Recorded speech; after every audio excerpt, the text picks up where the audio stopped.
네, 여러분 그럼 2부를 시작하도록 하겠습니다. 자, 1부에서 제가 여러분 베이컨적 실용주의라는 이러한 이제 어떤 특별한 개념을 말씀드렸는데, 이걸 간단하게 말씀드리면 결국 노뵼 오르가눔에서도 베이컨이 추구했던 바가 인류의 복지, 이용 후생의 길, 그러니까 더 이상 어떤 아리스토텔레스류의 그러한 연역 논리학으로 탁상 공론에 그쳐서는 안 된다라고 합니다. 했던 겁니다. 왜 이런 얘기를 프랜시스 베이컨이 하게 됐을까요? 그리고 이 베이컨이라고 하는 사람은 여러분이 과학사를 좀 더 들여다보면은요, 어떤 16세기의 자연 마술이라고 하는데, 점성술이라든가 연금술이라든가 이런 것들을 이 베이컨도 알고 있었고, 특히 그러한 어떤 자연 마술 개념에서 이 사람이 어떤 이러한 실험 정신이라고 하는 것도 받아들입니다. 그래서 베이컨은 사실상 완전히 이런 어떤 16세기의 자연 마술에서 벗어난 사람은 아니고, 일부 수용하고 일부는 극복하는, 그래서 두 가지 면이 다 들어있는 그러한 과학자입니다.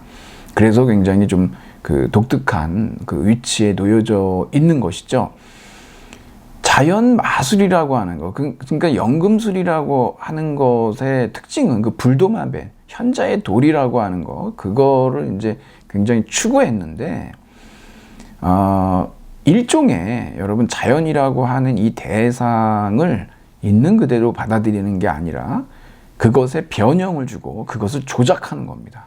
그래서 그것으로부터 뭔가를 끌어내는, 그것을 이 베이컨적 실용주의라고 하는데, 여기에서 여러분 과학과 기술, 특히 이 기술이 과학 지식의 어떤 새로운 어떤 총화로다가 등장하게 되는 겁니다. 그러니까 여러분 소위 기술이라고 하는 거 예전 보면은 장인 정신이라고 우리가 볼 수가 있겠죠? 여러분 장인들이 어떻습니까?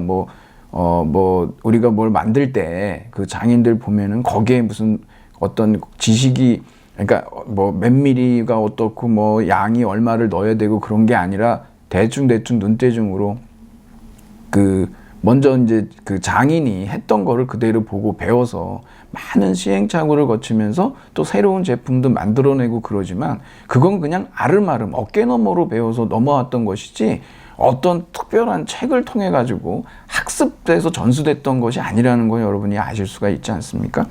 그러한 많은 측면들을 이 프랜시스 베이컨이 받아들입니다. 그래서 이 사람의 어떤 실험주의, 이거는 자연을 조작하는 겁니다. 자연을 변형시키는 거예요. 기술이 그랬듯이 원하는 걸 만들기 위해서 정말 쇠를 가공하는 거죠. 두드리고 해서 담금질을 하고, 그래서 원하는 물건을 만들고 더 단단하게 만들듯이. 그리고 또 이 프랜시스 베이컨이 했던 또 굉장히 놀라운 일이, 과학의 어떤 조직과 제도를 제안을 했는데, 이 사람이 이제 솔로몬의 집이라고 그래서, 그러니까 과학자들의 모임이 있지 않습니까? 왕립학회라든가 이런 것들을 제안을 했죠. 그래서 이제 지원을 받고, 소수지만 이들이 정말 눈치 보지 않고 정말 연구에 전념할 수 있는 그러한 조직과 제도가 필요하다라고 하는 얘기를 했습니다. 또 하나는 연구 결과를 이제 공개하자. 아무래도 이제 장인들이나 이런 사람들 만들고 그러는 거는 그냥 그것을 갖다가 어떤 비밀주의로 가지고 있지 않고, 많은 사람들에게 이제 제자들을 육성하고 그랬기 때문에요. 그런 부분들을 받아들여 가지고 지금 이제 어떤 과학과 관련된 많은 유용한 정보들이 누구나 어려워서 못하지 접근 가능하도록 돼 있지 않습니까? 물론 여기에도 비밀주의가 있죠.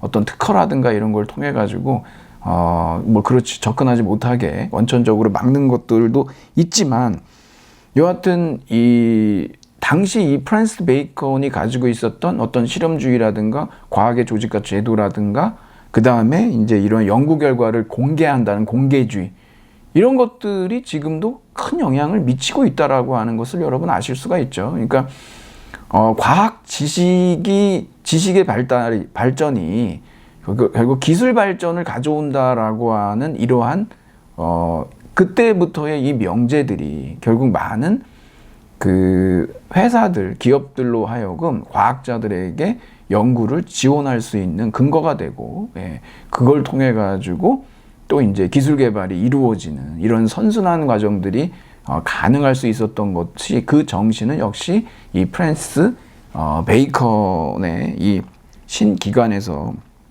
얘기된 것들이다라고 하는 겁니다. 그래서 이 베이컨적 실용주의 과학 정신이라고 하는 거, 이것이 이제 그 정말 기술적 지식이 참다운 지식이다라고 하는 거. 그래서 과학과 기술의 밀접한 연관성. 그래서 지금도 계속 그렇게 움직일 수 있는 양쪽의 바퀴가 하나로 연결돼서 갈 수 있도록 만든 사람, 그것을 열어젖힌 사람을 우리가 이제 프랜시스 베이컨에게서 찾을 수 있다라고 하는 겁니다.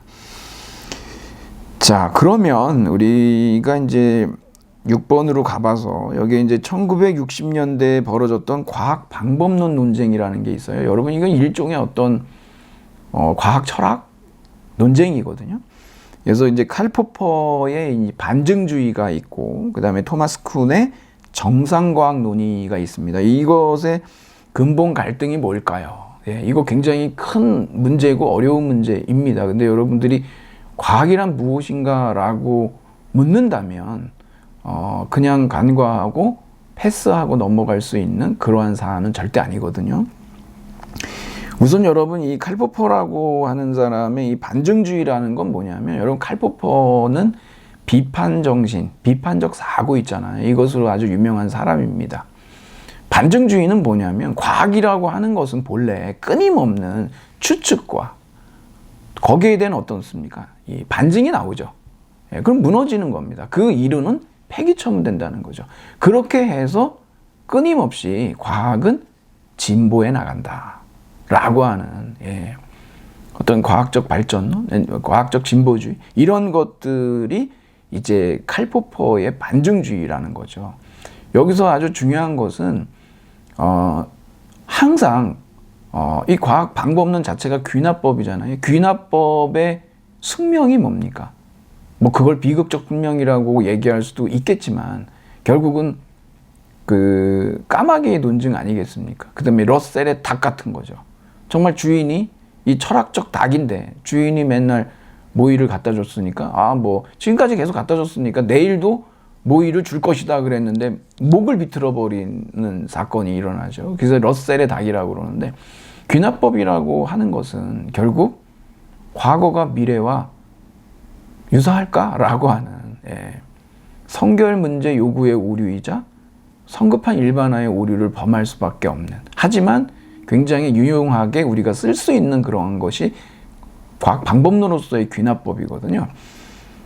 이 칼 포퍼는 결국은 이 귀납법과 마찬가지로 그러한 추측과 반증의 끊임없는 그런 반복이고, 그것이 이제 과학의 숙명이다라고 보는 입장이에요. 그런데 토마스 쿤은 어떠냐 그러면, 여러분 잘 아시다시피 토마스 쿤의 과학혁명의 구조라고 이번에 이제 책이 좀 뭐 새로 좀 번역이 돼서 나왔습니다. 김명자 선생님 옛날 책이 있었는데, 이제 홍성욱 선생님하고 두 분이서 공동으로 이제 다시 좀 번역을 하셨고요. 특히 이제 그 이언 해킹의 서론이 있는데, 이 부분을 여러분들이 꼭 한번 읽어보셨으면 좋겠습니다. 아주 일목요연하게 설명을 굉장히 잘해 놨거든요. 뭐 본문을 직접 읽으셔도 상관은 없지만,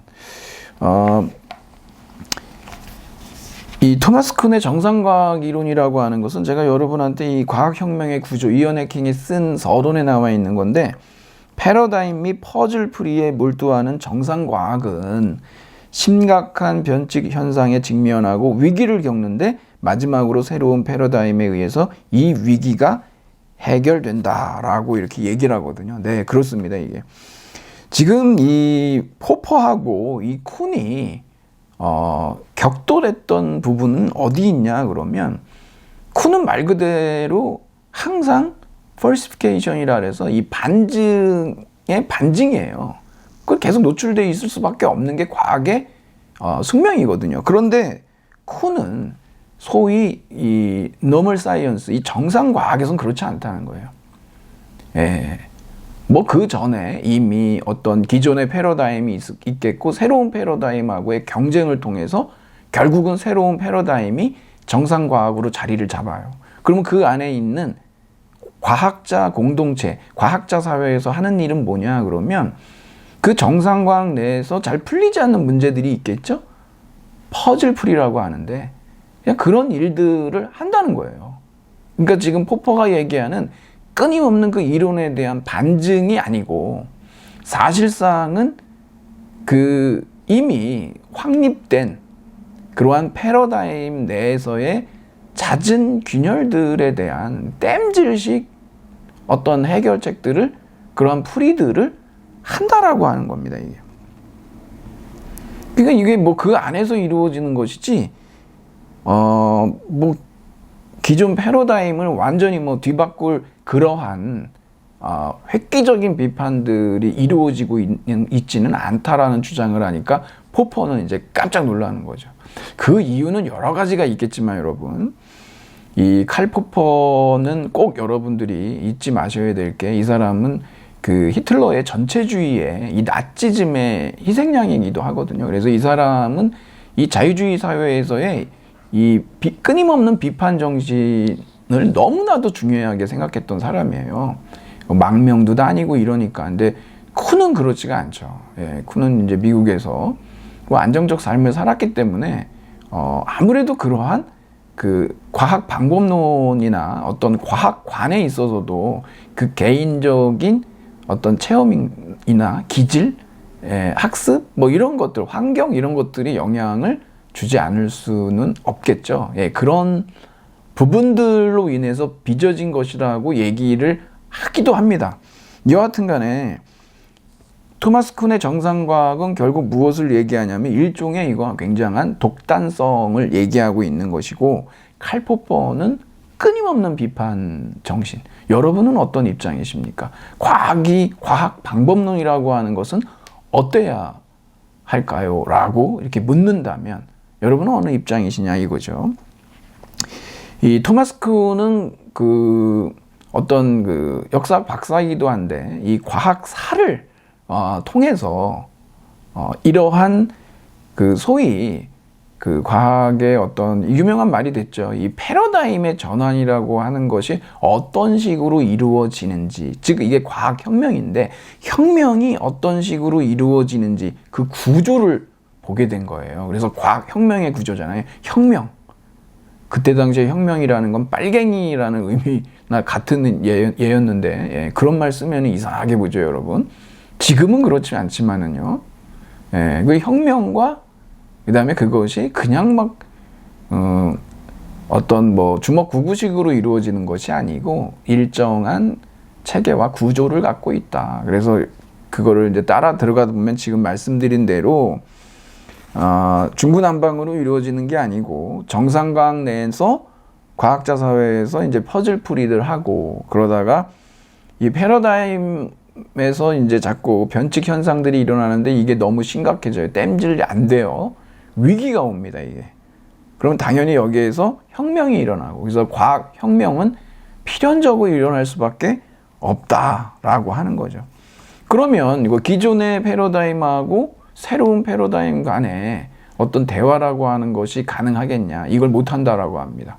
공약 불가능성이라는 아주 어려운 말을 쓰는데, 그러니까 뭐 1과 루트 2를 유리수인 1과 무리수인 루트 2를 공약 가능한 그러한 수가 없잖아요. 그렇기 때문에 그런 거를 우리가 공약 불가능성이라고 얘기를 하는데, 그래서 대화가 불가능하다라고 얘기하고, 그리고 심지어는 기존의 패러다임에서 새로운 패러다임으로의 이 전환이라는 건 어떻게 이루어지냐 그러면 일종의 종교적 개종 같다라고 합니다. 여러분도 그런 그 경험이나 또 그런 분들이 계실지도 모르겠지만 저는 있습니다만, 그 하루아침에 이렇게 개종하신 분들이 있어요. 뭐 특별하게 어떤 체험을 하셔서 그런 경우들도 있습니다. 과학자도 그렇게 될 수 있다는 거예요. 자고 일어났더니 이 사람이 갑자기 뉴턴 역학에 심취해서 평생을 산 사람인데 갑자기 그 상대성 이론으로 가버린다든가, 그렇다는 거죠. 그러니까 그런 부분들을 놓고 칼포퍼는 굉장히 화가 많이 났겠죠, 여러분. 근데 이것은 이제 사실은 그 역사라고 하는 거, 그러니까 과학사 연구를 오래 하다 보니까 거기에서 깨달은, 그러니까 실제 과학자들이 과학 활동이 어떻게 이루어지는지에 대한 이해를 이런 이제 토마스 쿤이 가졌기 때문에 일견 이제 고개가 끄덕여지는 부분들이 있다는 것이죠. 자, 여러분 결국은 이제 칼포퍼는 이제 근본적인 갈등을 제가 이제 이렇게 단순화해 본다면 칼포퍼의 입장은 일단 굉장히 중심이 자연에 있다라고 생각이 되는 겁니다. 그러니까 본래 이 자연의 일종의 이 법칙성이라고 하는 건 결국 인간이 추측하고 거기에 대해서 반증하고 그렇게 해서 이제 흘러가게 돼 있는 건데, 토마스 쿤 같은 경우는 그렇게 보지 않고 오히려 이제 중심의 자연이 아니라 인간이 있고, 인간이 어떤 패러다임을 받아들이게 되면 거기에다가 자연을 강제로 꾸겨 넣어야 된다는 표현까지 쓰거든요. 그러니까 결국 자연과 인간, 이런 갈등 요인들이 이 두 사람의 이 과학 방법론에 대한 충돌을 얘기하고 있지 않냐. 그런데 이것은 굉장히 이상한 일들이 아니고, 사실상 여러분들이 장하석 선생님 얘기를 들어보시면은 결국은 이것도 하나의 과학 방법론도 다원주의로, 지금 현대사회는 화두가 다원주의예요. 그러니까 다원주의로 가게 되면 이런 입장도 저런 입장도 열어놓으면 상관이 없다. 오히려 우리가 이렇게 됐을 때 어떤 이 복잡한 현상들을 다각도로 볼 수 있잖아요. 나쁘지 않다라고 보시는 거죠. 자, 그래서 이제 제가 이 토마스 쿤의 이제 과학혁명의 구조의 첫 문장이에요. 유명한 문장입니다. 이거 여러분, 이 빈칸에 뭐가 들어가야 될까요? 여러분 한번, 만일 무엇이 일하나 연대기 이상의 것들로 채워진 보고라고 간주된다면 뭐뭐는 우리가 지금 홀려 있는 과학의 이미지에 대해서 결정적인 변형을 일으킬 수 있을 것이다. 이게 첫 문장입니다. 제목이 뭐냐면요, 서론, 역사의 역할. 뭐가 들어가야 될까요, 여러분? 역사입니다, 여러분. 역사. 그러니까 과학사를 보면 우리가 홀려있는 과학의 이미지에 대해서 결정적인 변형을 일으킬 수가 있다는 겁니다. 그러니까 과학은요, 우리는 어떻게 생각했냐 그러면 과학은 굉장히 누적적인, 축적적인 발전, 그래서 뭔가 진보한다라고 생각을 했다는 거예요. 그런데 토마스 쿤이 밝혀낸 것은 뭐냐면 그렇지가 않다는 겁니다. 이 과학이라고 하는 것은 단절적 변화, 혁명이 있잖아요. 이러한 혁명의 연속이 과학의 발전이다. 소위 이것도 발전이냐 진보냐? 글쎄요. 아마도 근대적 의미의 진보를 얘기하고 있지는 않습니다. 마치 토마스 쿤도 얘기하지만 찰스 다윈의 진화론, 이 진화론이 무슨 목적이 있습니까? 없지 않습니까? 그냥 그런 의미의 대단히 우연적인 그런 현상이라고 보는 거죠. 그러면서도 무언가 또 디테일하게 들어가 보면 기존의 패러다임보다는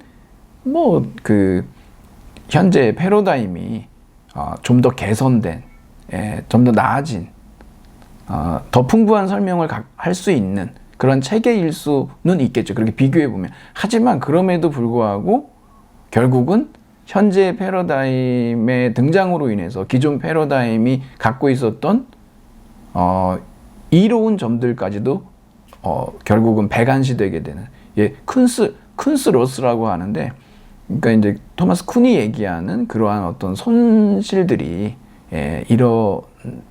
일어나기도 한다. 아무래도 그렇겠죠, 여러분. 이게 여기에서는 이 글이 겨냥하는 것은 이 책이에요. 저기 과학혁명의 구조에서 얘기하는데 연구활동 자체의 역사적인 기록으로부터 드러날 수 있는 전혀 새로운 과학의 개념을 그리는 것이다. 잘 그렸죠. 예, 이 토마스 쿤. 네. 그러한 어떤 그렇죠. 단절적 변화의 연속이 그것이 과학의 발전이다라고 하는 얘기입니다. 자, 그럼 마지막으로 여러분, 제가 이제 처음에 이제 테우트 신화를 통해서 여러분에게 말씀을 드렸지만, 과학기술과 사회는 상호간의 영향을 주고받을 뿐만 아니라 서로 함께 만들어가고 있습니다. 네. 여러분, 그 스마트폰의 등장으로 사실 우리의 삶이 대단히 많이 바뀌었다라고 하는 거 여러분 아시죠? 그렇죠. 여러분도 아마 이 스마트폰 중독 내지는 스마트폰으로 인해서 뭐 건강에 해로운 영향도 아마 받으실 겁니다. 거의 뭐 그러고 있으니까요. 거북목도 문제지만 아무래도 이제 수면 장애가 굉장히 많이 발생합니다. 뭐 볼 게 많고 그러다 보니까 누워서 보다가 결국은 이제 뭐 잠도 제대로 설치게 되고, 예. 그런 문제들까지도 야기하고 있거든요. 그리고 전기가 없는 세상 생각할 수 있습니까? 여러분, 나는 자연인이다라는 프로그램도 있고 그 외에도 많은 뭐 무인도에 사시는 분들도 나오시고 그러는데, 뭐 어제도 보니까 이게 전기 때문에 자가 발전을 해야 되는 그런 문제들도 생기고 그러지 않습니까? 그러니까 우리가 그런 것만 따져봐도 지금 우리는 일상에서 공기처럼 쓰고 있기 때문에 그것의 어떤 중요성이라든가 뭐 필요성이라든가 이런 부분들은 그냥 놓고 살아서 잘 모르지만, 그렇지 않은 분들하고 그 삶을 이렇게 비교해보고 그러면은 상당히 우리는 이 과학기술은 우리의 삶에서 뗄래야 뗄 수 없는 관계이고, 이것이 없는 삶은 상상조차 하기 어려운 상황에 놓여 있다는 것을 알 수가 있죠. 근데 또 한편으로 과학기술의 힘은 정말 막강하고 정말 총체적이고 그리고 너무나 강력하고 심지어는 예측 불가능하기까지 합니다. 이런 상황에 있기 때문에 우리는 여기에 대해서 쌍수를 들고 환영하기도 뭐하고, 그렇다고 무조건 어떤 그것에 대한 위험성을 강조할 수도 없는 노릇인데, 그래서 우리의 역량에 따라서 이제 바꿔나갈 수가 있는데 그 방법이 무엇이겠느냐라고 하는 거. 제가 이제 말씀드렸다시피 여러분, 문제는요, 문제는 기술이 아니라 사회라는 겁니다. 이것을 여러분들이 좀 더 이것을 좀 발전시켜 나가시면은 좀 좋을 것 같은데, 여러분, 우리 어떤 기후 위기의 문제가 이제 우리 발등에 불이 됐습니다. 어느 정치인도 그리고 뭐 어느 국가의 리더도 이 기후 위기에 대한 문제에 대해서 그냥 넘어갈 수가 없는 상황이고, 그렇게 됐을 때 그 비난은 뭐 전 세계적인 비난이죠.